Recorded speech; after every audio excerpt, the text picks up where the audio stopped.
On Mother's Day, my husband and son gave me a mug that said, "World's Most Pointless Woman." They laughed like it was a joke. I smiled, cleared the table and washed the dishes.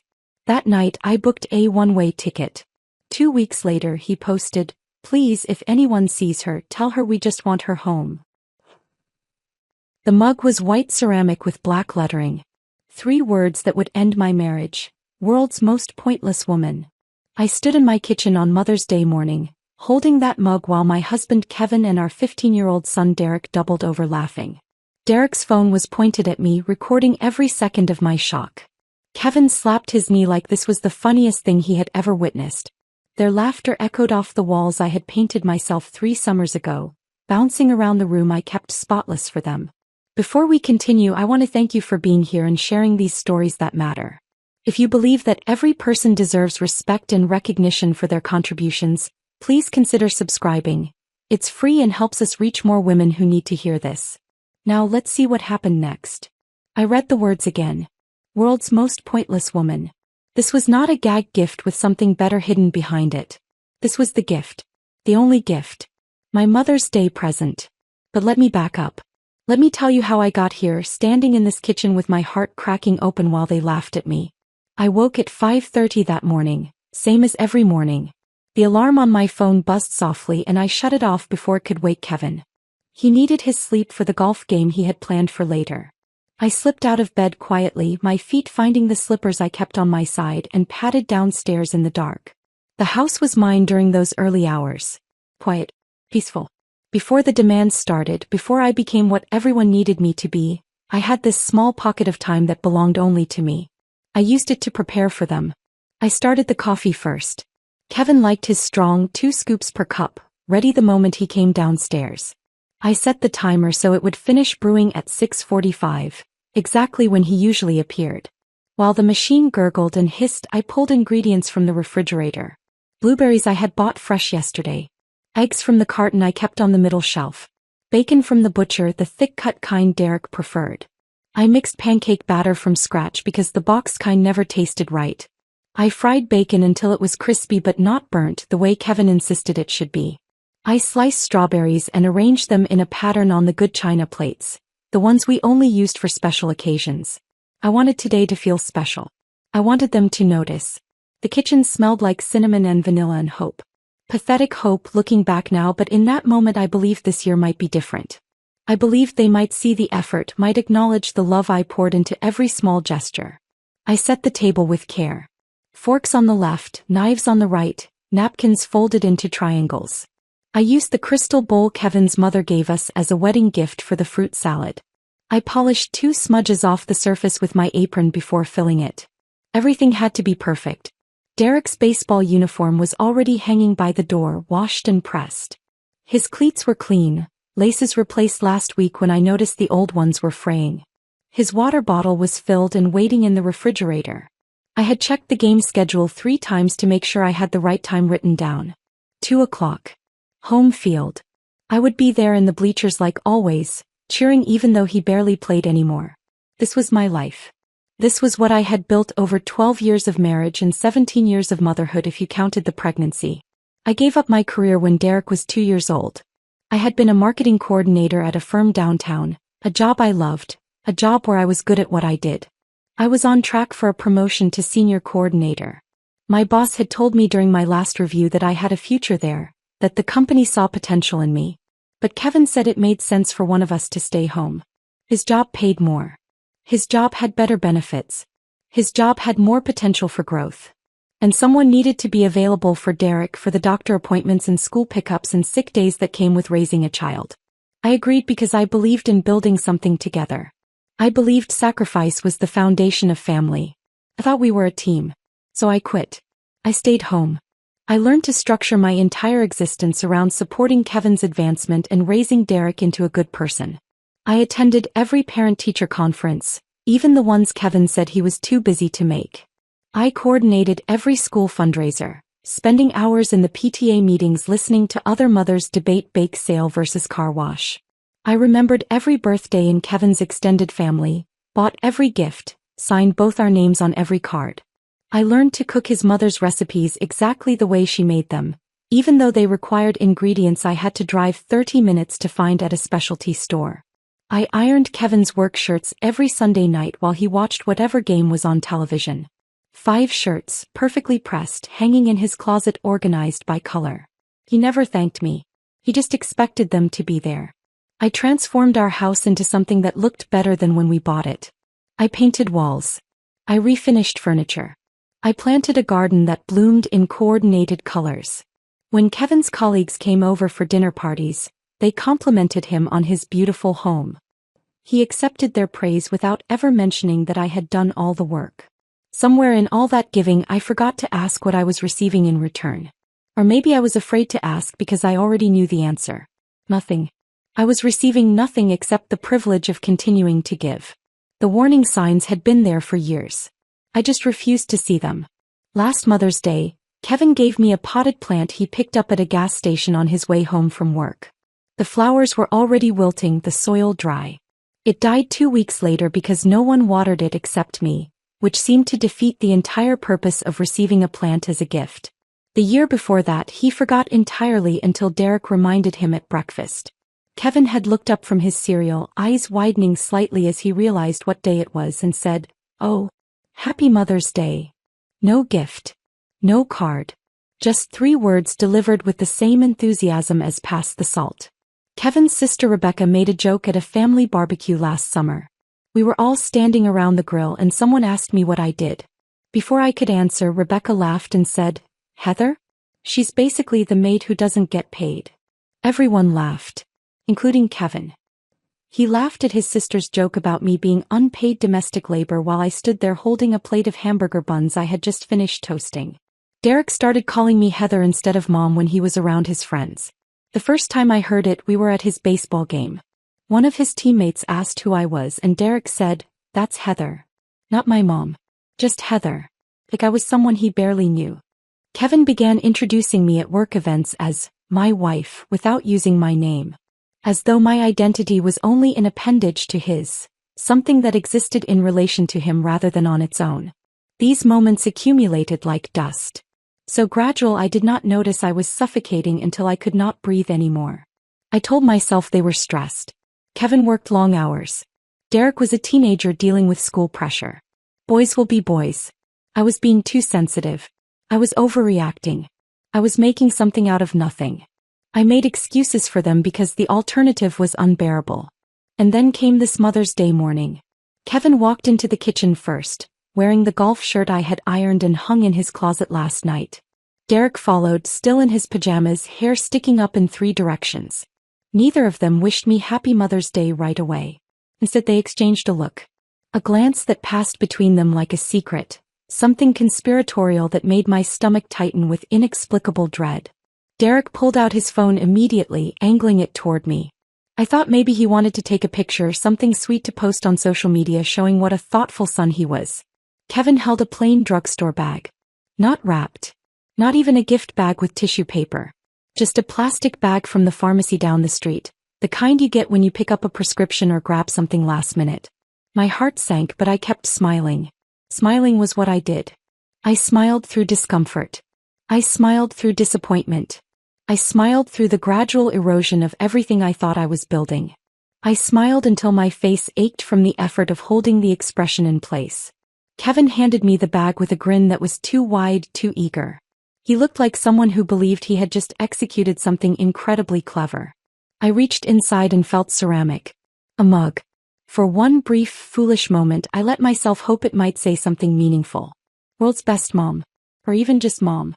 Something that acknowledged I mattered. I pulled it out and read the words. World's most pointless woman. And that was when they started laughing. Their laughter did not stop. It grew louder, feeding on itself, expanding to fill every corner of the kitchen I had scrubbed yesterday in preparation for today. Kevin bent forward, gripping the edge of the counter for support as if the sheer hilarity of the moment had weakened his knees. Derek had tears streaming down his face, his phone still pointed at me, still recording, capturing every microsecond of my humiliation in high definition. I stood there holding the mug. White ceramic. Cheap. The kind you could buy at any novelty store for $7. The black lettering was printed in a bold sans serif font, impossible to misread. World's most pointless woman. Each word hit separately. World's most pointless woman. My brain struggled to process what I was seeing. This could not be the actual gift. There had to be something else. A real present hidden somewhere waiting for the right moment to appear. This had to be the setup for a joke with a punchline that would reframe everything, that would make the cruelty disappear and replace it with something bearable. But Kevin was not reaching for another gift. Derek was not saying gotcha. There was no second act to this performance. This was it. This was what they thought of me, distilled into 3 words and printed on a mug for my Mother's Day present. I looked at Kevin, searching his face for any sign that he understood what he had just done. His eyes were bright with amusement. His mouth stretched wide in a grin that showed too many teeth. He looked proud. Actually proud, as though he had accomplished something worthy of celebration. Derek lowered his phone slightly, wiping his eyes with the back of his free hand. He was still grinning, still basking in the shared joke with his father. The two of them stood there in my kitchen, united in their entertainment, bonded by my pain. The mug felt heavy in my hands. Impossibly heavy. It should have weighed nothing, just a few ounces of ceramic and glaze, but it felt like I was holding something much denser. Like I was holding the weight of every moment I had convinced myself I was valued when I was only tolerated. Every time I had made excuses for them. Every time I had told myself I was being too sensitive. Every sacrifice I had made believing it was building towards something. All of it was in this mug. All of it reduced to a punchline. Kevin finally stopped laughing long enough to speak. He wiped his eyes dramatically and said, "Your face. Oh man, your face was perfect. Derek, did you get that?" Derek nodded, replaying the video on his phone screen. "Got it. This is gold." Gold. My shock was gold to them. My hurt was content to be shared and laughed at by people who did not even know me. I opened my mouth to say something. I'm not sure what I intended to say. Maybe I was going to ask if they were serious. Maybe I was going to tell them this was not funny. Maybe I was going to ask why they thought this was acceptable. But before any words came out, I heard myself laugh instead. It was not a real laugh. It was a sound I made with my throat and mouth. A performance of amusement that my body produced automatically after 12 years of training. I had learned to laugh at jokes made at my expense. I had learned to be a good sport, to demonstrate that I could take it, to prove I was not one of those overly sensitive women who could not handle humor. So I laughed. A hollow, empty sound that did not reach my eyes or my chest or any part of me that was real. Kevin looked relieved. See? He gets it. I told you she'd think it was funny. Derek nodded, putting his phone in his pocket, the video safely recorded for later use. Yeah, Mom's cool like that. Mom's cool like that. Mom can take a joke. Mom does not mind being called pointless on the one day of the year supposedly dedicated to celebrating her. I said something self-deprecating in response. I cannot remember the exact words now. Something like, "Well, you're not wrong," or "At least it's honest." Some verbal participation in my own degradation that gave them permission to feel good about what they had done. Kevin patted my shoulder the way you would pat a dog who had just learned to sit on command. That's my girl. Always such a good sense of humor. Then he turned away from me and sat down at the table. Derek followed, dropping into his usual chair with the casual ease of someone who had not just participated in emotional cruelty. They began eating the breakfast I had prepared. The pancakes I had made from scratch. The bacon I had cooked to the exact texture they preferred. The fruit I had arranged on the good china. They ate and talked like nothing had happened. Kevin mentioned his golf tee time was at 11, so he would need to leave by 10:30. Derek reminded him about the baseball game at 2. Kevin asked if Derek had studied enough for his finals. Derek shrugged and said probably. Neither of them thanked me for breakfast. Neither acknowledged the food, the effort, the hour I had spent preparing it all while they slept. Neither apologized for the mug. Neither asked if I was okay. I stood near the counter, still holding the mug, listening to their conversation. My mind felt strangely detached from my body. I was watching the scene from somewhere outside myself, observing this woman in an apron holding a cruel gift while her family ate and laughed and planned their day around her absence. Something inside me shifted in that moment. Not dramatically. Not with any external sign that they might have noticed. It was quieter than that. More fundamental. It was the sound of a door closing. The feeling of a decision being made without conscious thought. I was done. I set the mug down on the counter carefully. Then I began clearing the table. Kevin and Derek did not move to help. They never did. They simply leaned back in their chairs while I reached around them to gather plates and silverware. I carried everything to the sink and turned on the water. We had a dishwasher, a good one I had researched and selected 2 years ago, but I washed the dishes by hand anyway. The mechanical repetition of it gave me something to do with my hands while my mind worked through what had just happened. The soap created bubbles that smelled like artificial lemon. I scrubbed each plate thoroughly, rinsing away syrup and crumbs. Behind me, Kevin and Derek moved to the living room. I heard the television click on, the volume rising as they found some basketball game to watch. Their voices carried through the house, discussing player statistics and team rankings.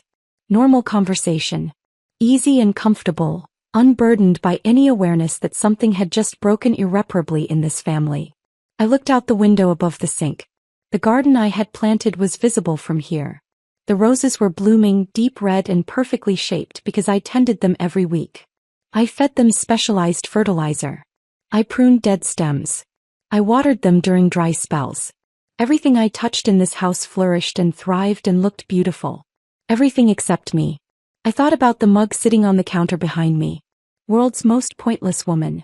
I thought about Derek's phone recording my shock, capturing my pain to be replayed and shared with people who would never know the context, who would only see the surface of the joke without understanding what it meant.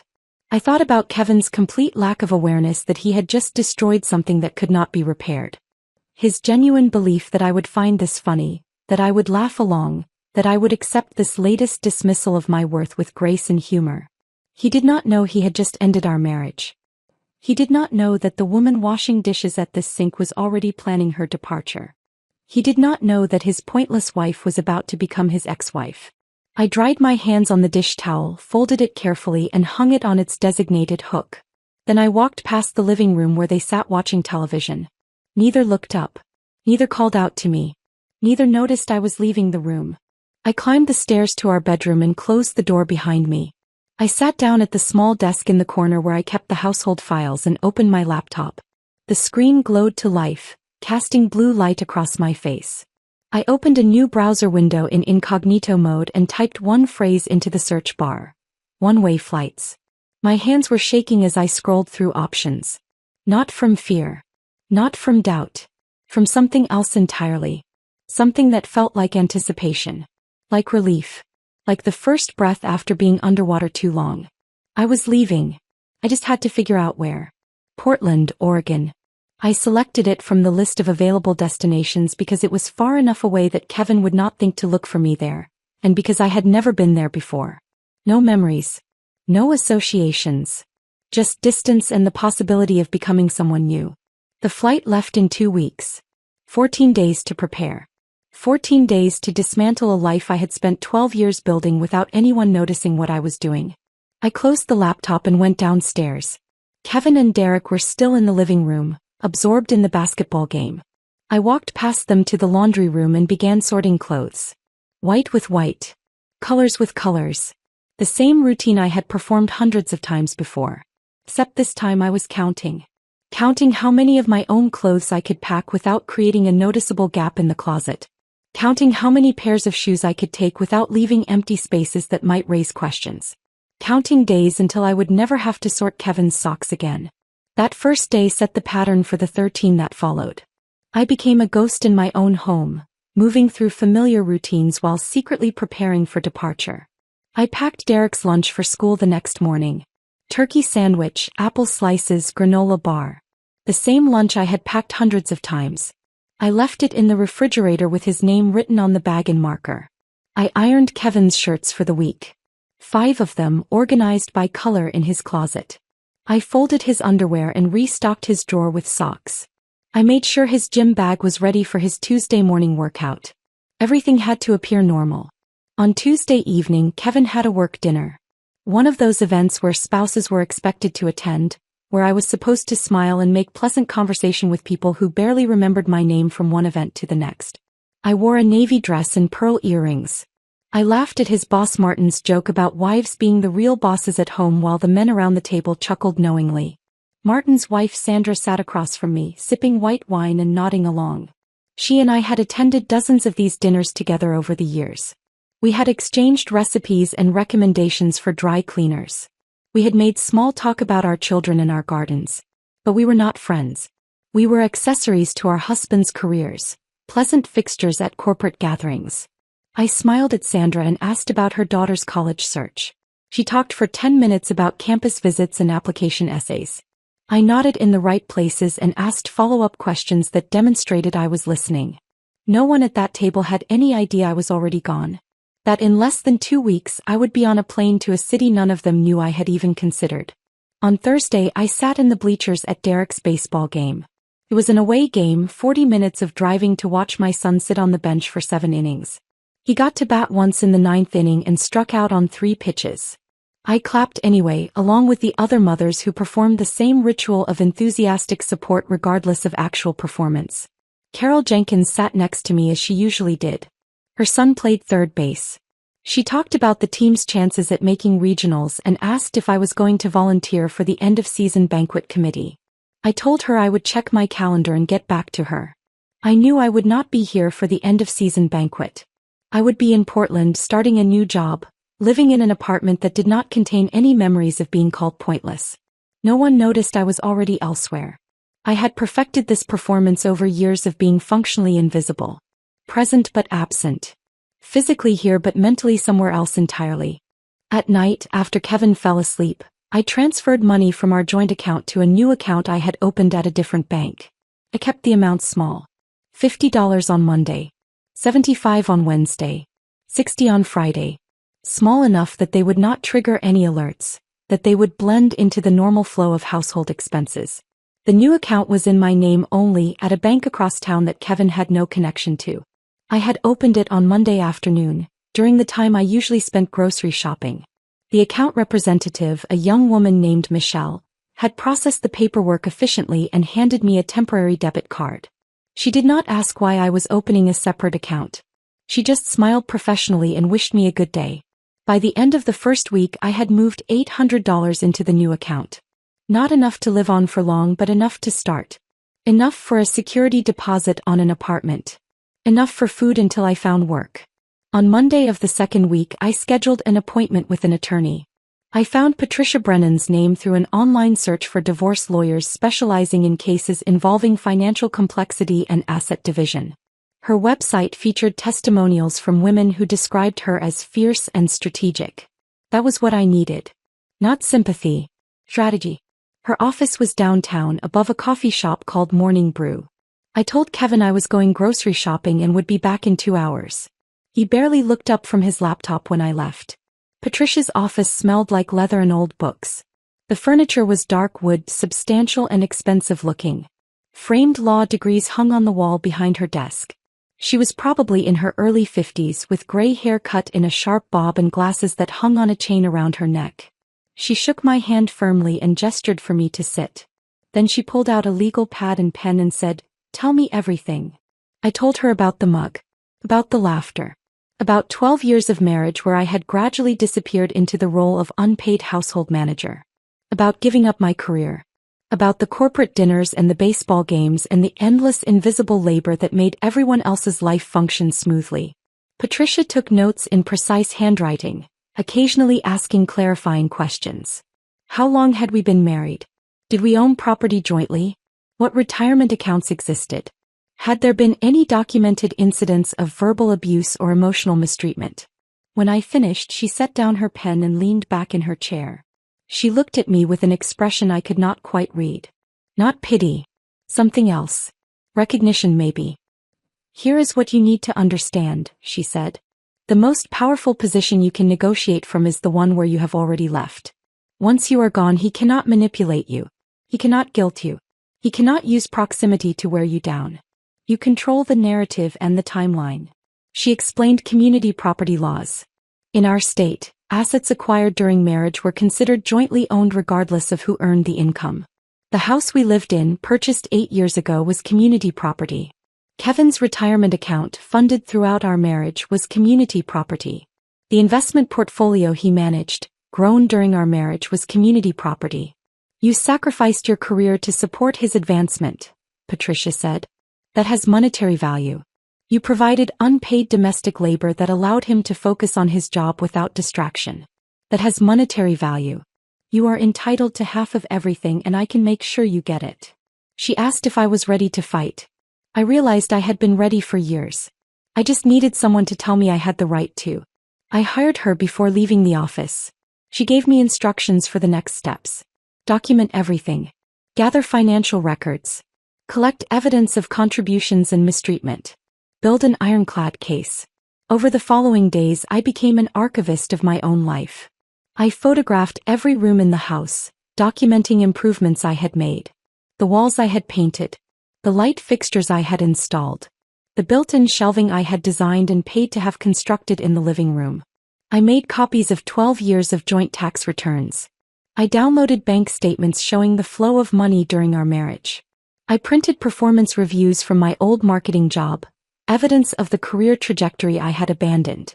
I screenshot Derek's social media posts. The ones where he tagged me as the cook, with a laughing emoji. The Instagram story where he filmed me cleaning the kitchen and captioned it "free maid service." The TikTok where he joked about me being his personal Uber driver. I saved emails Kevin had sent to colleagues. The one where he complained about me wanting to attend a work event, calling me high maintenance for expecting to be included. The one where he made a joke about wives and their expensive hobbies, even though my only hobby was maintaining the home he lived in.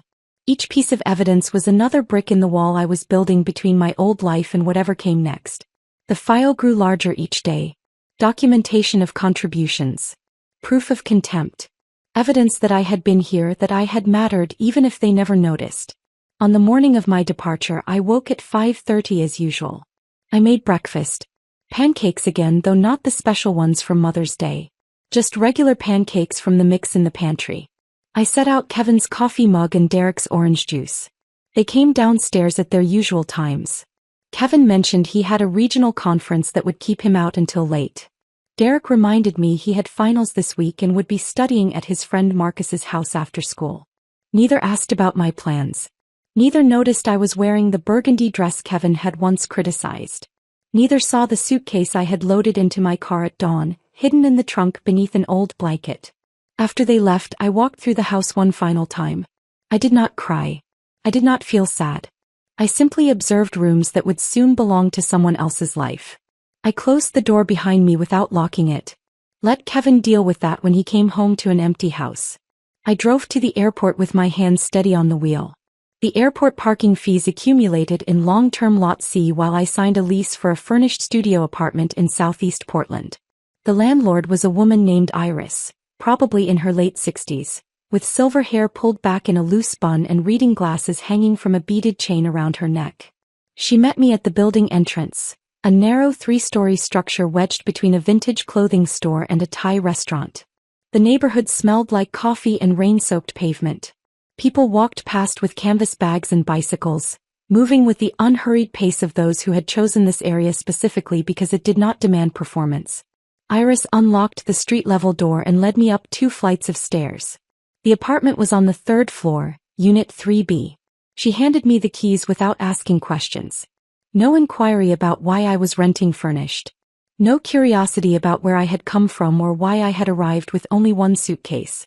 She simply pointed out where the thermostat was located, explained that trash pickup happened on Tuesdays, and mentioned the corner market stayed open until 11 if I needed anything.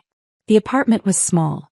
One room that functioned as bedroom and living space combined, with a kitchenette along one wall and a bathroom barely large enough to turn around in. The furniture was mismatched but clean. A futon with a faded blue cover. A small table with 2 chairs. A bookshelf holding books the previous tenant had left behind. The window looked out over narrow streets lined with old trees that were just beginning to show autumn color. It was mine. That was the only thing that mattered. No one here knew I had been a wife or a mother or the punchline to a cruel joke.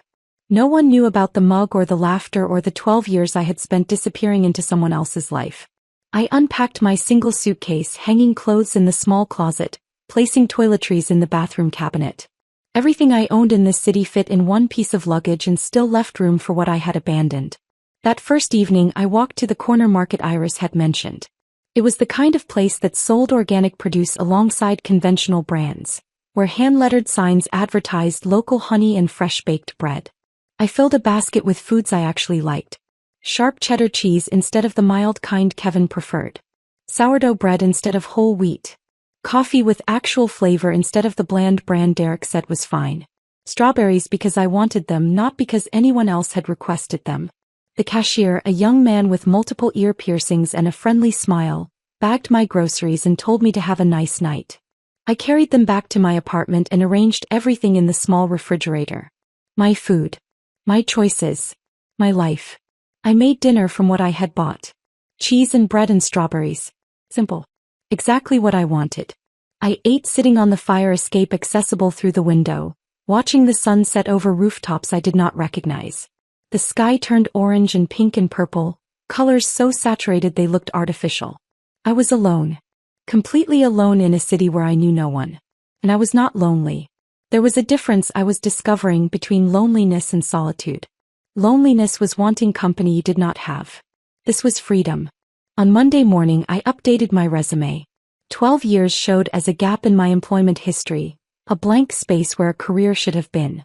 I described what I had done during those years in language that translated domestic labor into corporate terminology. Household management became operations coordination. Budgeting became financial planning. Volunteer work became project management and stakeholder relations. I applied to 17 positions at marketing firms throughout Portland. By Wednesday I had received responses from 5. 3 were polite rejections citing my extended absence from the field. 2 requested interviews. The first interview was with a large corporate firm downtown. The hiring manager, a man in his 40s wearing an expensive suit, spent most of the meeting asking why I had taken so much time off and whether I was truly committed to returning to work. He used phrases like rusty skills and outdated experience. I left that interview knowing I would not accept a position there even if offered one. The second interview was different. Horizon Collective operated out of a converted warehouse in an industrial neighborhood that was being slowly transformed by artists and small businesses. The building had exposed brick walls and high ceilings with metal beams. Plants hung from hooks, creating small pockets of green throughout the open workspace. Simone Keller, the hiring manager, met me in a small conference room with a wall of windows overlooking the street. She had silver hair cut in a precise bob and wore dark-framed glasses that gave her an air of sharp intelligence. She shook my hand firmly and gestured for me to sit. She reviewed my resume in silence for a full minute, her expression neutral. When she reached the 12-year gap, she paused. I braced myself for the usual questions about commitment and relevance. Instead, she looked up and asked, "What skills did you develop during this time?" The question surprised me. Not why did you leave work, but what did you learn while you were gone? I explained project management through coordinating school fundraisers. Budget optimization through managing household finances. Stakeholder coordination through navigating relationships with teachers, coaches, extended family. Crisis management through handling everything from medical emergencies to last-minute schedule changes. Simone listened without interrupting. When I finished, she smiled. That is just parenting and household management translated into corporate language. You have been working. You just were not getting paid. She explained that Horizon Collective specialized in marketing campaigns for nonprofit organizations. The work required someone who could manage multiple projects simultaneously, communicate effectively with diverse stakeholders, and operate efficiently within tight budgets. Everything I had been doing for 12 years, just with different terminology. She offered me the position before I left the building. Marketing coordinator, handling campaigns for 3 to 5 nonprofit clients at a time. The salary was modest but livable. The benefits included health insurance and 2 weeks of paid time off. I accepted before reaching the elevator. My phone had been on silent since I left home. On Thursday evening I finally checked it. 43 text messages. 17 missed calls. 3 voicemails. The texts from Kevin followed a predictable progression. Confusion first. Where are you? When are you coming home? Then annoyance. This is really inconvenient, Heather. Derek has a game and I have work. You need to come back and handle your responsibilities. Then anger. What kind of mother abandons her family? People are asking questions and I do not know what to tell them. The messages grew more desperate as days passed. At least tell me you are okay. You are scaring Derek. But Derek had not sent any messages. Kevin was using our son as leverage, assuming guilt would drag me back to a life I had already left. On Friday morning, exactly 3 days after my departure, Patricia sent the automated email I had drafted before leaving. Brief, professional, devoid of emotion. I have left. All future communication will go through my attorney. Patricia Brennan can be reached at the following email and phone number. Kevin's response arrived within minutes. You cannot just leave. This is abandonment. I will make sure everyone knows what you did. You will regret this. I did not reply. Patricia was right. He could not manipulate what he could not reach. I established new routines that belonged entirely to me. Morning runs along the Willamette River, where the water reflected whichever mood the sky was in that day. Other runners nodded in passing, a silent acknowledgement of shared space and purpose. No one asked where I was going or when I would be back. Afternoons I worked at a cafe called Bread and Ink. The barista, a woman in her 20s with short purple hair, learned my order after 2 visits. Black coffee with 1 sugar. She started preparing it when she saw me walk through the door. This small recognition, this being seen and remembered for something as simple as how I took my coffee, felt profound. Evenings, I attended a pottery class at a community center 6 blocks from my apartment. The instructor, a patient man named Robert who had been throwing pots for 40 years, taught us to center clay on the wheel and shape it with steady hands. Most of what I made collapsed or cracked. Robert said that was part of learning. Not everything you create will be perfect, and that is acceptable. I read novels I chose for myself. Literary fiction that Kevin would have called pretentious. Mystery series Derek would have found boring. I took long baths without anyone knocking on the door asking when I would be finished. I ate dinner at 9 o'clock because I felt like it, not because family mealtime had been designated for 6:30. I discovered I genuinely enjoyed my own company. I was not the boring, pointless woman they had labeled me. I was simply a woman who had never been given space to be herself. 2 weeks into my new life in Portland, I was sitting in Bread and Ink with my laptop open, working on a campaign proposal for a homeless youth organization, when my phone buzzed with a notification I had not expected to see. Someone had tagged me in a Facebook post. I had left my account active but dormant, not posting or engaging since my departure. The notification came from Kevin's profile. My finger hovered over the screen for a moment before I opened it. The photograph was from our last family vacation, a beach trip to the Oregon coast we had taken 8 months earlier. In the image, I stood on the sand with my arm around Derek. Both of us were smiling, sunburned, wearing the relaxed expressions of people enjoying a holiday. Behind us, the ocean stretched blue and calm under a cloudless sky. I remembered that trip clearly. I had spent most of it in the rental kitchen, preparing meals while Kevin went deep-sea fishing with a charter company he had researched for weeks. Derek had complained about being bored and spent his time on his phone. I had smiled for this photograph because that was what you did on family vacations. You smiled and pretended everything was fine and documented happiness for people back home to see. Kevin's caption made my stomach tighten with anger. Please, if anyone sees her, tell her we just want her home. We love her and miss her. Heather, if you are reading this, we are sorry. Please come back. Derek is devastated. The post had been published 3 hours earlier. It already had over 200 reactions and 60 comments. I scrolled through them slowly, reading each one. His colleague Brian from the regional office. Praying for you, man. Hope she comes home safe. Our neighbor Margaret. Oh Kevin, this is so heartbreaking. We are all thinking of you and Derek. Sandra from the work dinners. Sending strength to your family during this difficult time.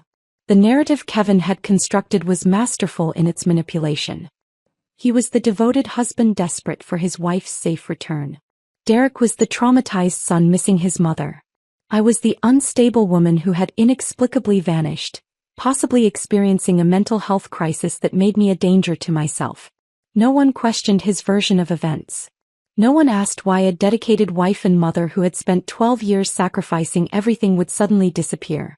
They simply accepted that I was the problem, that something was wrong with me, that Kevin and Derek were the victims of my irrational behavior. I closed the laptop and left the cafe. Back in my apartment, I created a fake Facebook account. I used a stock photo of a golden retriever I found online as the profile picture. I named the account Bailey Thompson, a generic name that could belong to anyone. Through this account, I could watch Kevin's performance without him knowing I was observing. The comments on his post continued to accumulate throughout the evening. Kevin's mother Patricia. Praying for your family, Kevin. Heather always seemed fragile to me. I hope she gets the help she needs. His sister Rebecca. You are so strong for handling this with grace. Derek is lucky to have you. More neighbors. More colleagues. More acquaintances from Derek's school and sports teams. Everyone expressing sympathy for Kevin. Everyone offering prayers and support. Everyone sharing the post to extend its reach further. The women from the PTA, women I had spent hundreds of hours volunteering alongside, coordinating fundraisers and organizing events, expressed shock that I could do something so selfish. Vanishing without explanation. Abandoning my family. Leaving my husband to manage everything alone. Only one person commented something different. Lisa Martinez, a woman I barely remembered from Derek's elementary school years. Her son had been in Derek's third-grade class. We had exchanged pleasant conversation a few times at school pickup but had never been close. Lisa's comment read, "Has anyone considered asking why she left?" I stared at those 8 words. Someone had asked the question no one else seemed willing to consider. Why would a woman who appeared devoted to her family suddenly leave? What had happened that no one was discussing? Lisa's comment received no likes. Within an hour, 2 people had responded to her. This is not the time for blame, Lisa. Kevin is going through enough without people questioning him. Lisa did not comment again. I screenshot everything. Kevin's post. The comments. The reactions. The narrative he was building about my instability and his victimhood. All of it documented and saved in a folder I labeled evidence. On Monday morning, exactly 1 week after Kevin's Facebook post, Patricia Brennan filed divorce papers on my behalf. She had prepared them meticulously over the previous days, incorporating everything I had provided during our consultations. The petition requested a temporary restraining order preventing Kevin from contacting me directly. All communication would go through Patricia. The filing included a comprehensive accounting of marital assets. The house purchased 8 years ago, currently valued at $420,000 with $200,000 remaining on the mortgage. Kevin's retirement account through his employer, containing approximately $180,000. An investment portfolio managed by his financial advisor, valued at $95,000. His pension, which would mature in 12 more years. The paperwork itemized my contributions in language that translated unpaid labor into monetary value. 12 years of household management, childcare, meal preparation, home maintenance, social coordination. Patricia had calculated what I would have earned had I continued my marketing career with normal advancement. Promotions every 3 to 4 years. Salary increases matching industry standards. The number was staggering when accumulated over 12 years. The filing included a statement explaining why I had left. Ongoing emotional mistreatment and disrespect, culminating in the Mother's Day incident where I received a mug labeling me as pointless while my husband and son laughed and recorded my humiliation for social media distribution. Patricia arranged for the papers to be served to Kevin at his office. She selected timing deliberately. Wednesday afternoon, during a meeting with his regional manager and 2 colleagues. The process server entered the conference room, asked for Kevin Caldwell by name, and handed him the envelope in front of everyone. Maximum impact.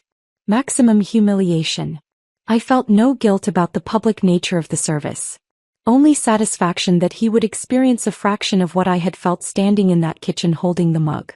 That evening I made a decision. I reactivated my own Facebook account, dormant since my departure.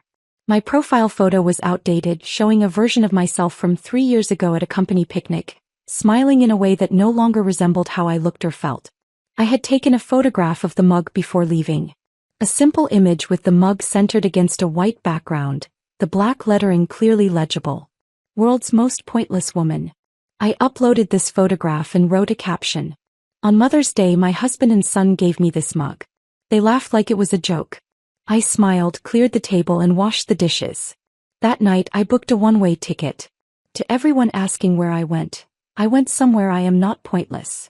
I did not tag Kevin. I did not tag Derek. I did not name them or provide additional context. I simply stated facts and let the image speak for itself. I posted it at 9:30 on Wednesday evening and closed the laptop. I did not watch for reactions. I took a bath, read 3 chapters of the novel on my nightstand and went to sleep. By morning the post had been shared 500 times. By noon 3,000 times.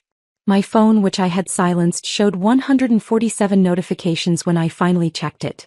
Messages from women I had not spoken to in decades. College friends. Former coworkers. Distant relatives. I always knew something was wrong. You were too good for him. Thank you for sharing this. My ex did similar things. The comments on my post overflowed with support and recognition. Women sharing their own stories of being diminished, of being treated as functionaries rather than partners, of being expected to laugh at their own devaluation. More significantly, the narrative around Kevin's post shifted dramatically. People began commenting with questions. Why had he given his wife such a cruel gift? What kind of husband treats the mother of his child with such disrespect? The sympathetic reactions turned skeptical. The prayers turned to criticism. Several women who had attended those corporate dinners with their own husbands sent private messages. Sandra, who had sat across from me at the table making small talk, wrote, "I always sensed something was off in how he spoke to you. I am sorry I never said anything." Kevin's Facebook post was suddenly recontextualized. Not as the plea of a desperate husband, but as the manipulation of a man trying to control a narrative that was slipping away from him. I watched it unfold through my fake Bailey Thompson account, documenting everything with screenshots. The shift in public opinion. The questions people were finally asking. The recognition that maybe, just maybe, the devoted wife had not left without reason. Kevin attempted damage control that evening.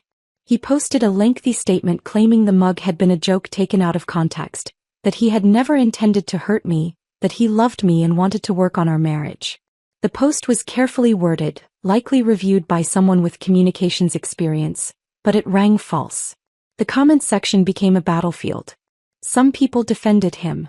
Most did not. The conversation had changed and he could not change it back. I closed the laptop and looked out my apartment window at the Portland evenings settling over unfamiliar streets. The public narrative was no longer his to control. The private truth was finally becoming visible. 3 days after my post went viral, Kevin published his response. I was at Horizon Collective when the notification appeared on my phone.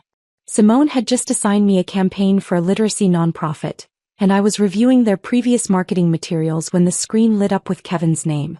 The post was long. Much longer than his usual social media activity. The kind of statement that had clearly been drafted and revised, possibly with input from someone who understood public relations. The tone struck a careful balance between contrition and self-defense. He claimed the mug had been a joke taken out of context. He insisted he had never intended to hurt me. He said he loved me and wanted to work on our marriage. He described himself as devastated by my departure and shocked by the public attention our private matter was receiving. He claimed he had always supported me and could not understand how I had interpreted a harmless prank as deliberate cruelty. The language was polished. Professional. Almost convincing if you did not know the truth behind the words. The comments section told a different story.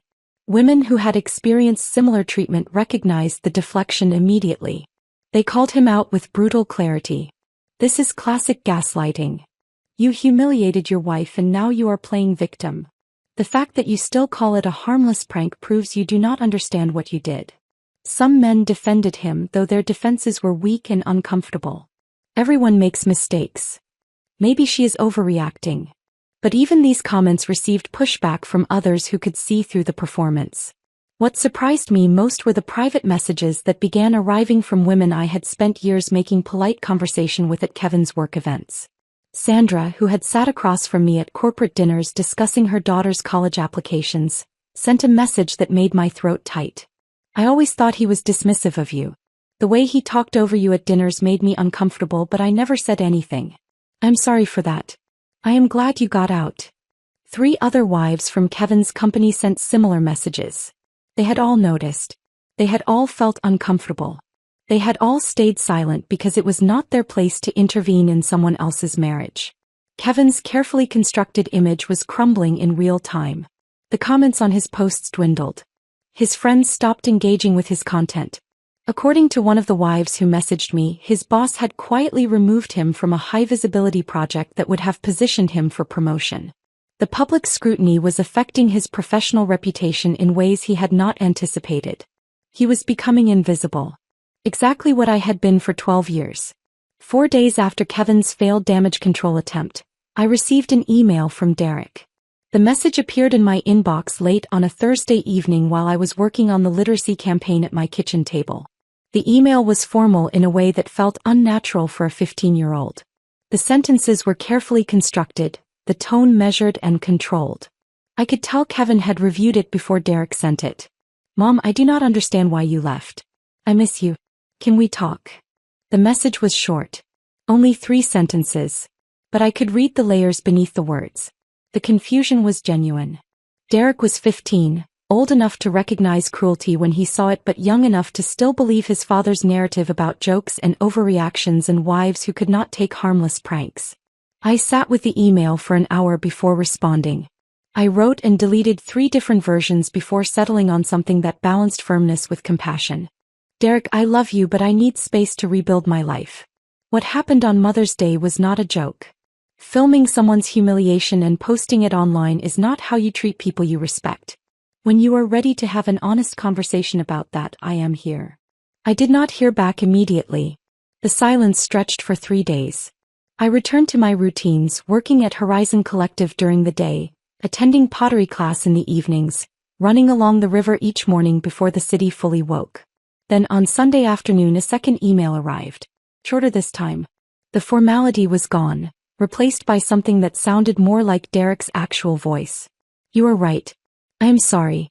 Dad is really angry about the divorce. Can I visit you?"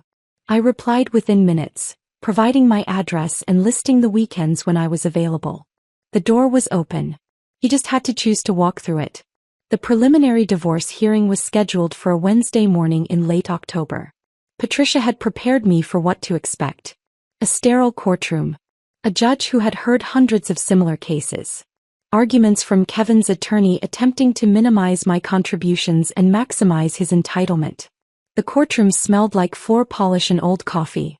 Fluorescent lights hummed overhead, casting everything in a flat, institutional glow. Kevin arrived wearing a tailored navy suit that I had helped him select 2 years ago for a regional conference. He looked every inch the successful professional wronged by circumstances beyond his control. His attorney was exactly what I expected. A man in his 60s with silver hair and an expensive watch, carrying himself with the casual arrogance of someone accustomed to winning. He sat beside Kevin at the plaintiff's table, reviewing documents with an air of bored confidence. Patricia sat beside me wearing a practical gray blazer and minimal jewelry. Her demeanor was calm, focused, completely unruffled by the performance happening across the aisle. She had told me during our preparation that judges saw through theatrics quickly. What mattered was documentation and law. Kevin's attorney opened with the argument Patricia had predicted. Kevin had been the primary earner throughout the marriage. He had built the retirement account and investment portfolio through his own labor and financial discipline. I had chosen to leave my career, a decision no one had forced upon me. Now I was attempting to claim half of assets I had not earned. The argument was delivered smoothly, with just enough sympathy for Kevin to make him seem reasonable rather than vindictive. I watched the judge's face for reaction and saw nothing. She listened without expression, taking occasional notes. Patricia's counterargument was devastating in its precision. She presented the career sacrifice I had made, including documentation of my job performance and trajectory before leaving. She showed the opportunity cost calculations, demonstrating what I would likely have earned with normal advancement over 12 years. She displayed evidence of unpaid domestic labor that had allowed Kevin to focus on his career without distraction. Then she introduced the screenshots. Kevin's emails to colleagues where he joked about me being high maintenance for wanting to attend company events. His text messages to friends complaining about having to help with household tasks during weeks when I was sick. Derek's social media posts labeling me as free maid service. The judge's expression shifted slightly. Not dramatically. Just enough to indicate she was seeing something that changed her assessment. Kevin's attorney objected, claiming the screenshots were taken out of context and represented isolated incidents rather than patterns.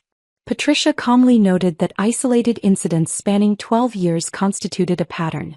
When both sides finished their arguments, the judge reviewed her notes in silence for what felt like an extended period. The courtroom was completely quiet except for the hum of fluorescent lights and the distant sound of footsteps in the hallway outside. Finally, she looked up and spoke. Her voice was measured, professional, carrying the weight of someone who had made these determinations many times before.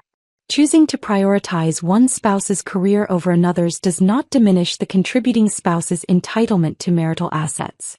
The evidence presented demonstrates substantial unpaid labor that directly benefited the earning spouse's career advancement.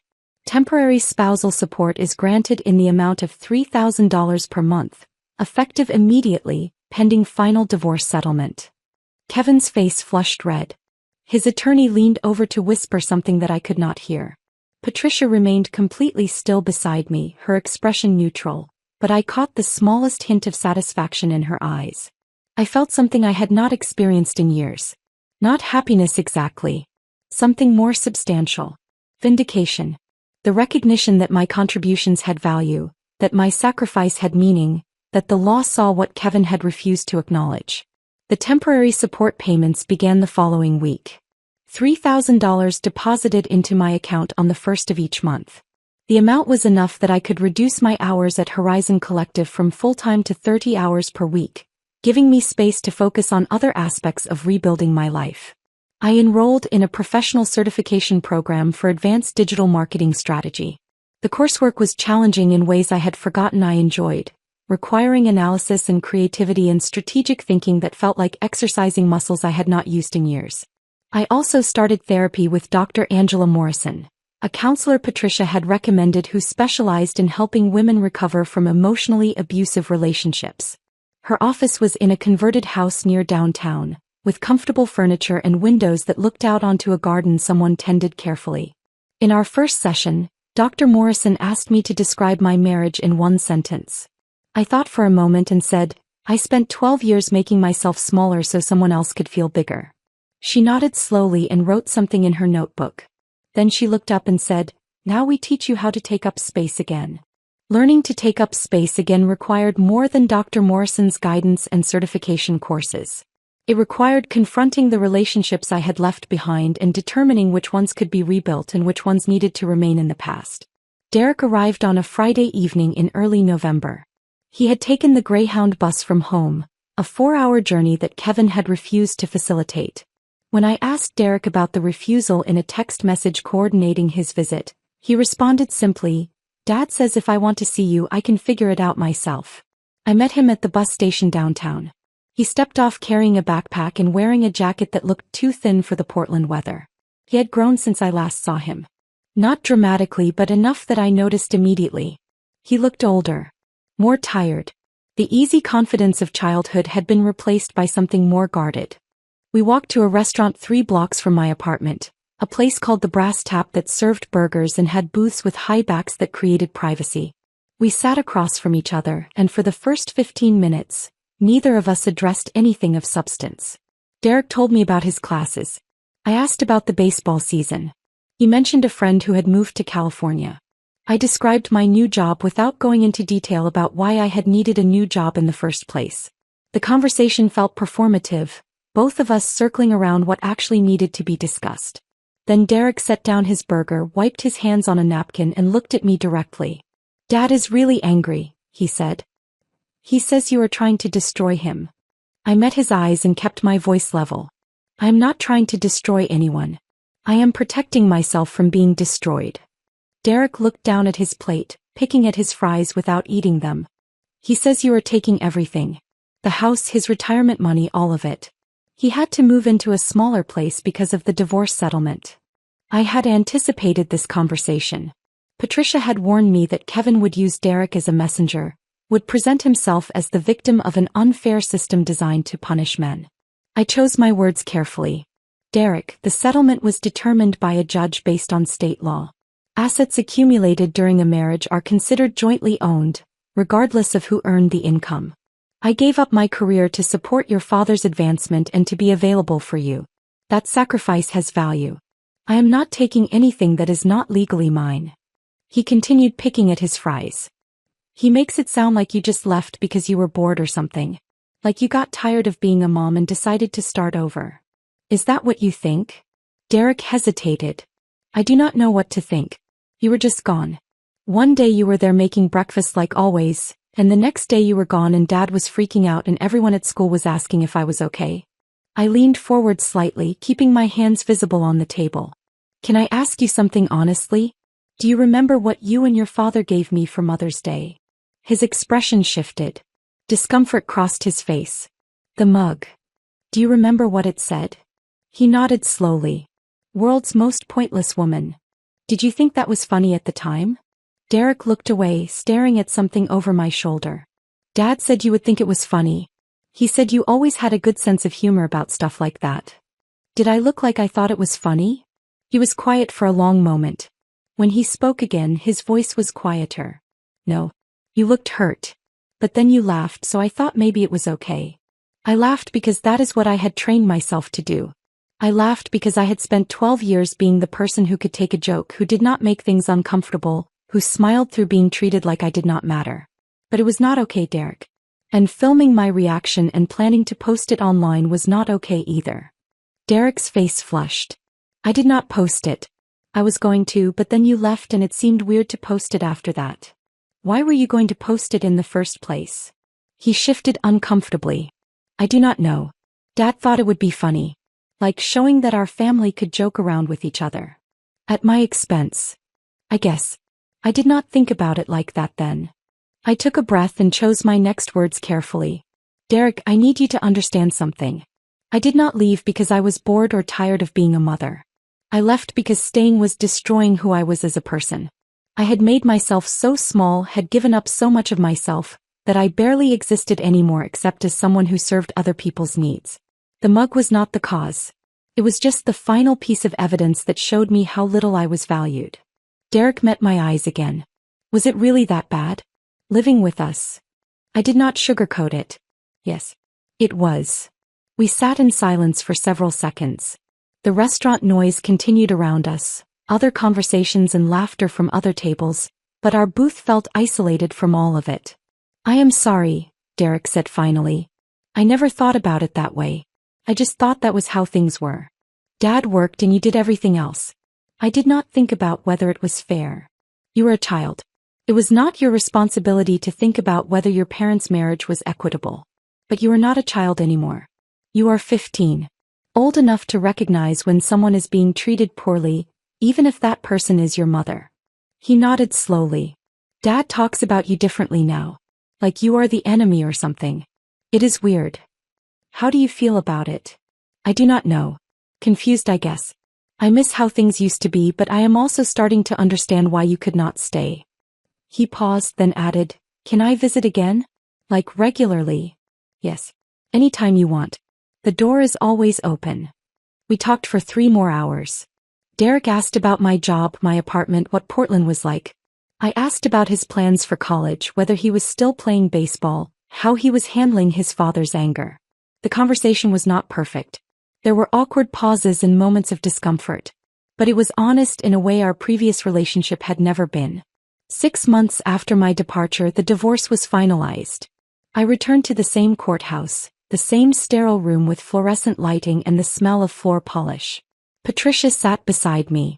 Kevin sat across the aisle with his attorney, both of them wearing expressions of barely concealed frustration. The judge reviewed the final settlement agreement and declared the marriage legally dissolved. I received exactly what the preliminary hearing had established. Half the equity from the house, forcing Kevin to sell and relocate to a smaller property. Half his retirement account. Half the investment portfolio. The settlement was fair, calculated precisely according to state law, distributed according to clearly established legal precedent. Kevin glared at me across the courtroom as the judge spoke. I looked back at him and felt nothing. Not anger. Not satisfaction. Not even relief. Just the quiet certainty that I had made the right choice 6 months ago and every day since. Outside the courthouse, Patricia shook my hand. You did it. You got out and you survived. I corrected her gently. I did more than survive. I rebuilt. She smiled. Yes. You did. As I walked to my car, I made a decision I had been considering for weeks. I stopped at the county clerk's office on my way home and filed paperwork to reclaim my maiden name. Heather Sinclair. The name I had been born with, the name that belonged to me before I had merged my identity with someone else's. The woman who had been Heather Caldwell no longer existed. She had died the day she stood in a kitchen holding a mug that called her pointless and decided she was finished accepting that assessment. Writing the memoir was harder than I had anticipated. Not because I lacked material, but because revisiting those 12 years required acknowledging how much of myself I had systematically given away. How many preferences I had forgotten. How many dreams I had abandoned. How completely I had lost my own voice. I wrote in the evenings after work, sitting at my small kitchen table with coffee that went cold while I typed. I wrote about the Mother's Day mug, but also about the thousand smaller cruelties that had preceded it. The dismissive comments. The forgotten anniversaries. The constant expectation that I would absorb disappointment with grace and humor. Rebecca, my literary agent, read the first draft and called me within hours. "This is powerful, Heather. This is going to resonate with so many women who have experienced the same thing." The book sold to a mid-sized publisher called Clearview Press. The advance was modest but meaningful, enough to supplement my income and provide a financial cushion while I continued building my new life. Choosing a title took weeks of deliberation. Rebecca suggested several options that felt too abstract or too victimized. Finally, I proposed something simple and direct. World's Most Pointless Woman: How I Left and Found My Purpose. The cover featured a photograph of hands releasing a ceramic mug, the moment of letting go frozen in time. The book cover arrived 3 months before publication, shipped in a protective cardboard mailer that I opened carefully at my kitchen table. The image was exactly as I had envisioned it during conversations with the design team. Hands releasing a white ceramic mug, captured mid-fall against a neutral background. The title stretched across the top in bold lettering. My name, Heather Sinclair, appeared at the bottom. I held the mock-up and felt something shift inside me. This was real. My story, the one I had been afraid to tell for 12 years, was about to become public in a way that extended far beyond a single Facebook post. The publication date was set for early May, 1 year after the Mother's Day that had changed everything. Rebecca had suggested the timing deliberately. The symbolism would not be lost on readers or media outlets covering the release. Early reviews began appearing 6 weeks before publication. Publishers Weekly called it a unflinching examination of emotional abuse disguised as family dynamics. Kirkus described it as essential reading for anyone questioning whether their sacrifice has crossed into self-erasure. Women's magazines requested interviews. Podcast hosts reached out asking if I would discuss the book on their programs. The attention was overwhelming at first. I was accustomed to working behind the scenes at Horizon Collective, creating campaigns for organizations rather than being the subject of public interest myself. But Rebecca coached me through media training, teaching me how to speak about painful experiences without becoming consumed by them again. My professional life had transformed in parallel with my personal one. Simone promoted me to senior strategist 8 months after I joined Horizon Collective. The role came with increased responsibility for client relationships and campaign development, along with a salary that exceeded what I had earned at my previous marketing position before leaving the workforce. More significantly, it exceeded what Kevin currently earned in his regional sales position. I knew this because Derek had mentioned it during one of his weekend visits, not with malice but as simple fact. His father had complained about money frequently since the divorce settlement, apparently not understanding that court-ordered asset division was not negotiable based on his feelings about fairness. The promotion allowed me to lead campaigns that felt meaningful in ways my previous work never had. I developed fundraising strategies for a homeless youth organization that exceeded their annual goal by 40%. I created awareness campaigns for a food bank that resulted in 3 new corporate partnerships. I worked with a domestic violence prevention nonprofit on messaging that reached communities previously underserved by their programs. My colleagues sought my input on major decisions. They valued my perspective and incorporated my ideas into their own work. When questions arose about target audiences or messaging strategies, people came to my office to ask what I thought. Being seen as competent, being recognized for contributions, being valued for expertise rather than tolerated as infrastructure. These experiences felt revelatory even though they should have been ordinary. Conference invitations arrived regularly. Organizations focused on women's professional development wanted me to speak on panels about career re-entry after caregiving gaps. I traveled to Seattle, San Francisco, Denver, speaking to audiences of women who had made similar sacrifices and were considering similar returns. After each presentation, women approached me with their own stories. They had left careers for family obligations. They had disappeared into supporting roles. They had absorbed disrespect so gradually they had not recognized it was happening until they could barely breathe under its weight.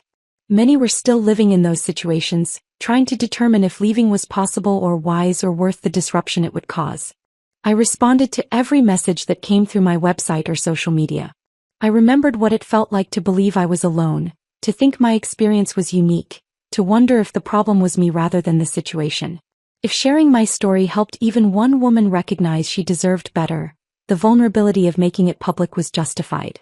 My personal life became something I constructed deliberately rather than something that happened to me by default. I dated occasionally, cautiously, testing what relationships felt like when they were chosen rather than fallen into. Marcus, a graphic designer I met at a gallery opening Simone invited me to, took me to art exhibitions and actually listened when I explained which paintings resonated with me and why. Claire, a nonprofit director I collaborated with on a campaign, invited me hiking and never expected me to handle all the planning or emotional labor of maintaining the friendship.